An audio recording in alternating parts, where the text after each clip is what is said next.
Unemployment sucks. Let's not pretend that it doesn't. But you know what sucks harder? Getting roped into a team building exercise where you have to say what animal you'd be in a crisis.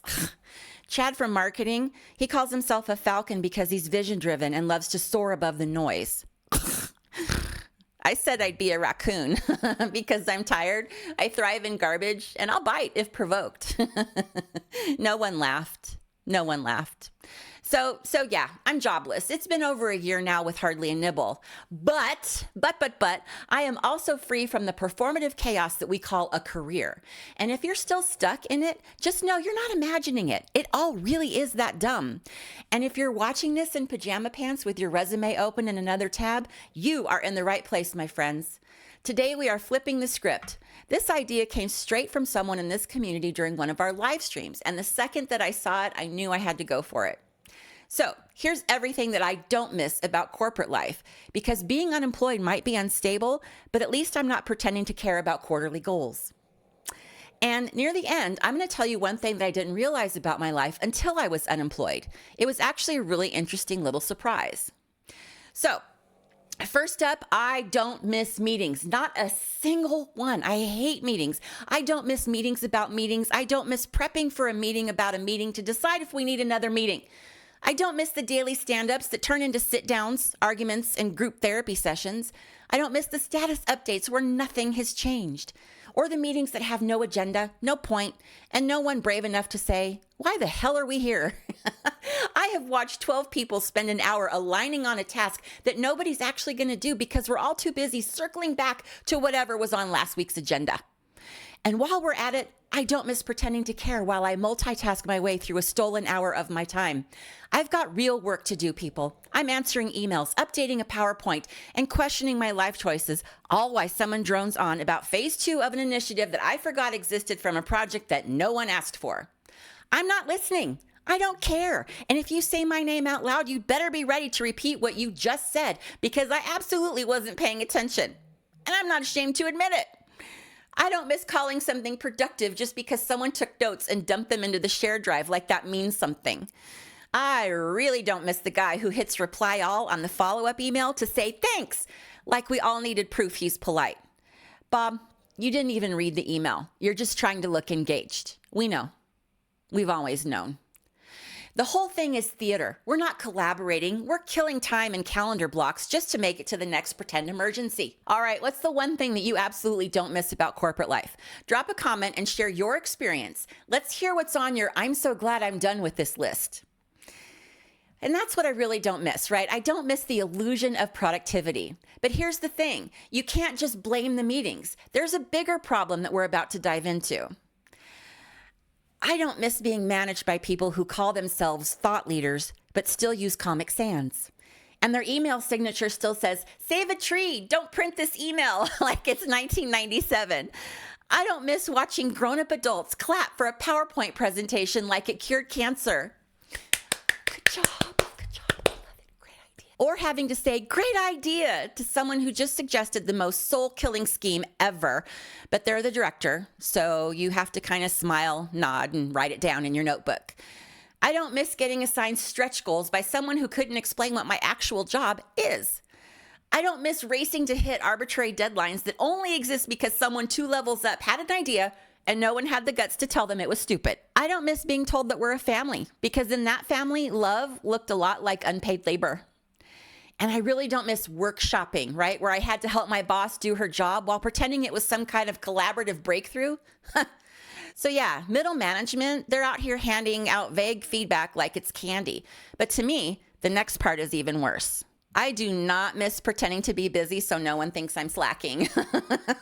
I got used to having 75 tabs open on one screen and a fake spreadsheet on the other, just in case someone walked by. I'm good at what I do. I work fast. I get it done right the first time. But that's not what gets rewarded, right? What gets rewarded is looking exhausted, being visibly wrecked. We've built an entire work culture around looking overworked. I do not miss trying to earn that badge of honor. No, sirree, Bob. I once scheduled a fake calendar event titled Q4 Strategy Sync just so I could go take a nap. I even bought one of those mouse jiggler gadgets just so that it always looked like I was available online, even if I was standing in the kitchen eating tacos over the sink while watching a Real Housewives marathon. And it wasn't just about looking busy. You had to look thrilled to be busy. Like, sure, I haven't peed in 6 hours and my eyeball's starting to twitch, but let me slap on a smile and talk about how energized I am by this sprint. You ever write an email at 11:46 at night just to prove that you're dedicated? Me too. That's not hustle, though. That's hostage behavior. And I don't miss that, not one bit. I don't miss the guy who took 16 smoke breaks a day and still came back pissed off. plus now everything smells like ashtray regret and cheap cologne.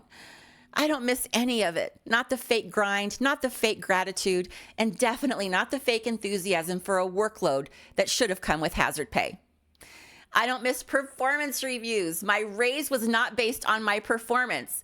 It was based on the budget and how annoying I was or wasn't last year. But you're doing great. We'd love to see more cross-functional synergy moving forward. Translation, we have no idea what you actually do, but it makes us insecure, so here are some buzzwords and a 2% raise. I definitely don't miss those weekly one-on-ones with my boss where I'd sit there smiling and nodding while they tried to coach me using notes that they wrote 5 minutes before. I like the one-on-ones that we do, that I offer now, though. Those are actually useful, way more fun. You should sign up for one. It could change your life or your day. I once got told that I was too direct and great at cutting through the noise in the same review by the same person. Pick a lane, Brenda. Pick a damn lane. And let's be honest, feedback wasn't about your work. It was about your tone, your face, the way you sat in meetings. It was a vibe check disguised as professional development. I don't miss getting called out in real time, mid-meeting, like I was a toddler learning my manners. Let's remember to let others finish before jumping in. Ma'am, I literally just answered the question. We're not at Thanksgiving dinner. This is a sprint review. And I definitely don't miss nodding politely while someone with less experience, less context, and significantly worse ideas tells me how I can grow. I don't miss the coworker who pulled me aside just to help and then delivered a full-on TED Talk about how to be more likable in meetings. Sis, you forwarded the wrong spreadsheet last week and blamed IT. We're good. I do my own reviews now. I am exceeds expectations across the board, except for tolerates bullshit, where I've graciously accepted and needs improvement. We've covered so much of what I don't miss. Now there's one last thing, and yes, I saved the best for last. I don't miss the pings, the passive-aggressive circling backs, the Monday morning stand-ups that felt like confessionals. Forgive me, team, for I did not update the Jira. It has been 3 days since my last sync. I don't miss watching my coworkers cry in the parking lot and then walk into a 10 a.m. client call with a smile that says, I'm fine, as if they didn't just hit rock bottom next to a Prius. I don't miss asking for PTO like I'm negotiating a hospice release just to get 2 days off that I'd end up working through anyway. I don't miss pretending that culture meant anything more than who smiled the most at meetings and who could suffer in silence without making it awkward for leadership. I don't miss pretending to care about potlucks or Zoom trivia or Wellness Wednesdays. I don't miss being voluntold for birthday cards, charity drives, or decorating contests. I don't miss the forced fun, the ugly sweater days, the pumpkin carving contest, the company Slack channel that turned into a toxic positivity contest. Hashtag gratitude for burnout. I don't miss Fitbit contests. I don't miss employee engagement teams. I really don't miss lunch and learns. I don't miss town halls or all hands meetings. Oh my God, no, just stop. I do not need to hear middle management justify their existence any further. I also don't miss the person who freaking kept stealing my stapler like the supply closet was just some kind of suggestion that could be ignored at will. I don't miss labeling my lunch like it was evidence and then playing Sherlock walking around the office to find it when it was inevitably stolen. You know what joblessness gave me? Silence, peace, and the ability to pee when I need to without pinging 6 people to tell them where I'll be. I don't miss any of that crap. So yeah, being unemployed is scary. It's unstable. It's definitely not cute. But you know what else it is? It's quiet. It's unpressured. It's mine. There's no fake deadlines, no back-to-back meetings about nothing, no pretending to be grateful for the opportunity while you panic scroll job listings during your lunch break. No one watching your Slack status like it's a lie detector test. No calendar invites just to justify your existence. It's not quite peace yet, but for the first time in a long time, it's not performance either. And that's something. Now, I might be broke, but at least I'm not spending my Tuesdays smiling through a sink about a task that shouldn't exist on a project that shouldn't happen for a company that wouldn't even notice if I vanished. But the part I didn't expect, the thing that I didn't notice till all of that was gone, was the constant tension, right? That low-grade buzz of fear, the pressure to always be useful, be available, always be ready in case something bad was about to happen. Even in my pajamas, even without a paycheck, that feeling took a while to leave. At least now, when I cry in my tacos over the sink and binge watch Housewives, it's not called time theft.